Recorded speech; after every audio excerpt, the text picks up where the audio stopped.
Good morning बच्चों।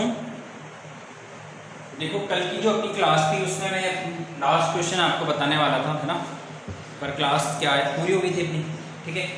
तो मैं आपको आज जो है 6 एक्सरसाइज है अपनी, उसका लास्ट क्वेश्चन बता रहा हूँ, फिर अपन आगे के क्वेश्चंस करते हैं, ठीक है। तो इसका जो 22वां नंबर का क्वेश्चन है, ये 22वें नंबर का क्वेश्चन मैं आपको बता रहा हूँ। और इसमें लिखा हुआ है कि यदि ए बराबर तो दे रखा है 60 डिग्री, ठीक है, और बी बराबर दे रखा है 30 डिग्री। ए बराबर 60 डिग्री है, बी बराबर 30 डिग्री है, तो सिद्ध करना है,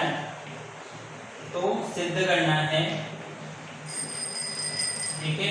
तो सिद्ध क्या सिद्ध करना है, देखो बोल रखा है कि cos a माइनस बी बराबर में है cot a cot b -1, और यहाँ पर ये है cot b minus cot a, ठीक है। ये इस तरीके से दे रखा है आपको और इस चीज को सिद्ध करना है, ठीक है। तो सिद्ध करें, इसमें देखो दो पार्ट हो गए, अपन जैसे सिद्ध करते आ रहे हैं। ये तो हो गया LHS, ये हो गया RHS। तो LHS को सिद्ध कर लेते हैं पहले।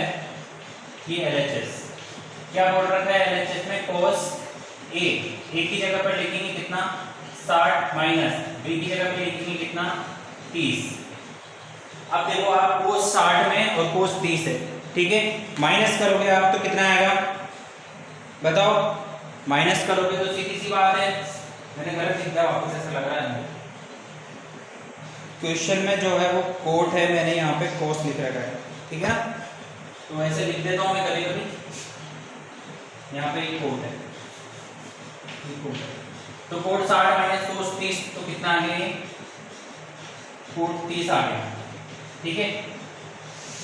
अब देखो कोट 30 का जो मान होता है वो कितना होता है, कोट 30 का मान होता है √3। तो यहाँ पर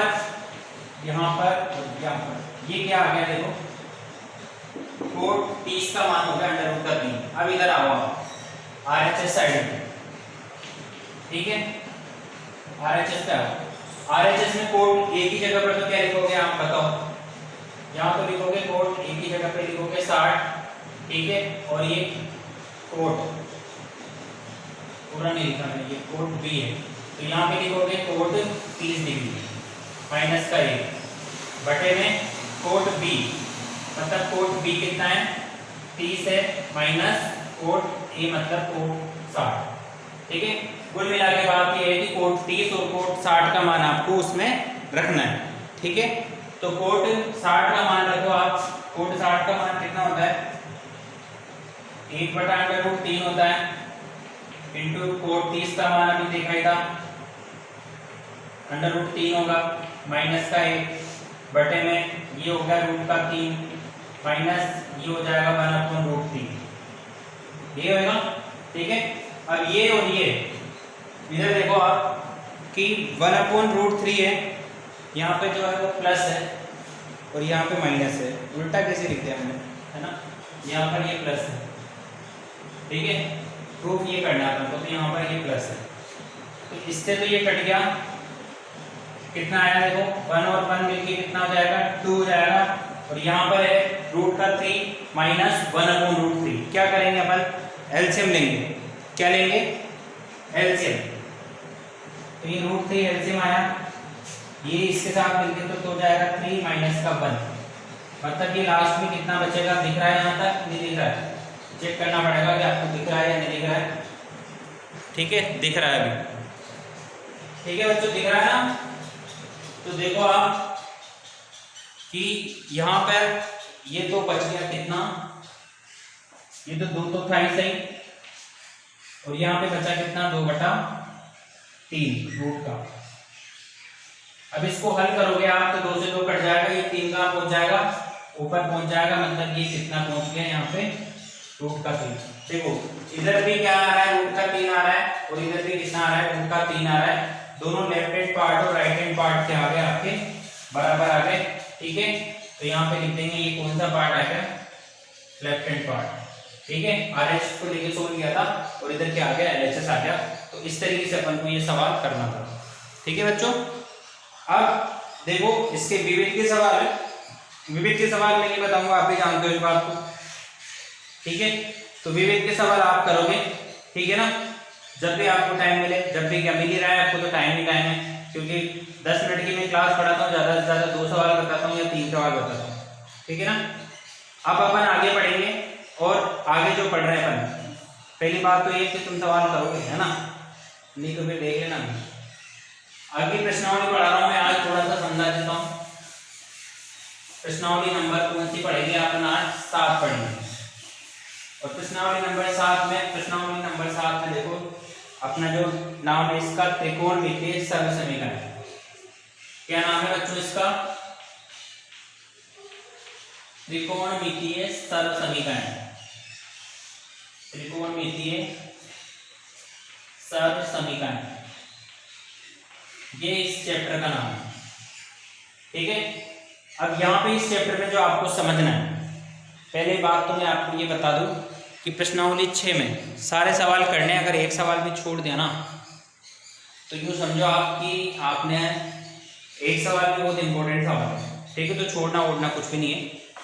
अब समझो आप कि त्रिकोणमितीय सर्व समीकरण क्या होती है, तो मैं आपको यहाँ पे 3 सर्व समीकरण लिखूंगा और उन 3 सर्व समीकरणों से सारे क्वेश्चन को हल करेंगे। कैसे? जैसे पहली सर्व समीकरण ये cos square theta plus sine square theta बराबर 1 होता है, ठीक है। Sine square theta plus cos square theta को अगर आप हल करोगे तो उसका मान कितना आएगा बच्चों? उसका मान आएगा 1, ठीक है। दूसरी सर्व समीकरण होती है कि sec square theta minus tan square theta बराबर भी क्या होता है? 1 होता है। तीसरी सर्व समीकरण होगी cosec square theta minus cot square theta बराबर 1, ठीक है। इनको कैसे भी आगे पीछे लिख सकते हैं अपन। और एक सर्व समीकरण अपने आप में एक नहीं है, 2 सर्व समीकरण, मतलब इनको हल करके आप और सारे प्रश्न में वो क्या कहते हैं इसको, और क्या बना सकते हो इससे? और सूत्र बना सकते हो। कैसे बना सकते हो मैं आपको समझाऊं।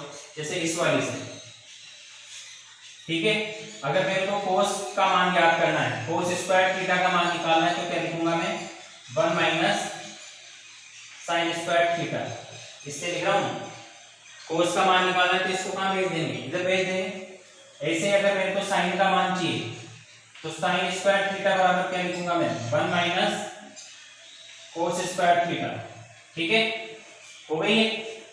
ऐसे आगे चलो, अगर मेरे को साइन स्क्वायर थीटा का मान चाहिए तो इस सेक का, तो सेक स्क्वायर थीटा बराबर क्या लिखूंगा मैं? 1 प्लस टेन स्क्वायर थीटा, ठीक है। और टेन का मान चाहिए तो ये देखो टेन स्क्वायर थीटा बराबर क्या होगा? ये तो इधर गया, ये इधर आया, ये हो जाएगा सेक स्क्वायर थीटा माइनस का 1, ठीक है। ऐसे ही जो अगला आएगा, यहाँ पे कोसेक है, अगर मेरे को कोसेक का मान चाहिए तो ये cosec square theta is equal to क्या आएगा? 1 प्लस कोट स्क्वायर थीटा, ठीक है। और कोट स्क्वायर थीटा का मान चाहिए तो ये देखो cot square theta is equal to क्या हो जाएगा?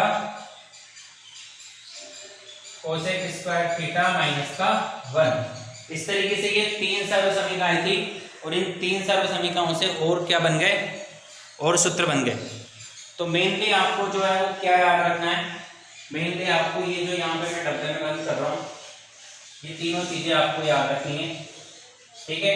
अगर आप चाहते हो कि सर ये एक कैसे आया, ये कैसे आया, तो भी मैं आपको समझा दूंगा, पर वो काम की चीजें नहीं है। काम की चीज ये है कि इन सूत्रों को कैसे आपको उपयोग में लेना है। समझ रहे हो बात को? ठीक है ना। तो इनको करना है अपन को। 7वां चैप्टर है अपना त्रिकोणमितीय सर्व समीकरण, और इन सर्व समीकरणों को उपयोग में करना है, ठीक है। अब एक चीज मैं आपको समझा दूं कि जब आप किताब लेके बैठोगे पढ़ाई करने, तो यहाँ पे ये सारणी देखना। कौन सी वाली सारणी? ये वाली सारणी। अब इस वाली सारणी में ये मान कैसे आए ये मैं आपको बदल के बताऊंगा। कि जैसे साइन को आप क्या लिख सकते हो? कोस के अंदर, साइन को टेन के अंदर क्या लिख सकते हो? साइन को कोट के अंदर क्या लिख सकते हो? और इसको सेक के अंदर और कोसेक के अंदर क्या लिख सकते हो? मतलब अब जो आगे पढ़ेंगे अपन इस सारणी को पढ़ेंगे, ठीक है ना। आज मैं आपको इतना ही पढ़ा रहा हूँ, ठीक है। प्रश्नावली नंबर 6 के सवाल करना। हो सकता है अगर आप सवाल नहीं करोगे तो मैं इसकी विविध प्रश्नमाला की एक वर्कशीट बना के दूंगा जो कि तुम्हें करनी होगी। समझ गए बात को? ठीक है, चलो कल पढ़ेंगे बाकी का। Okay, thank you.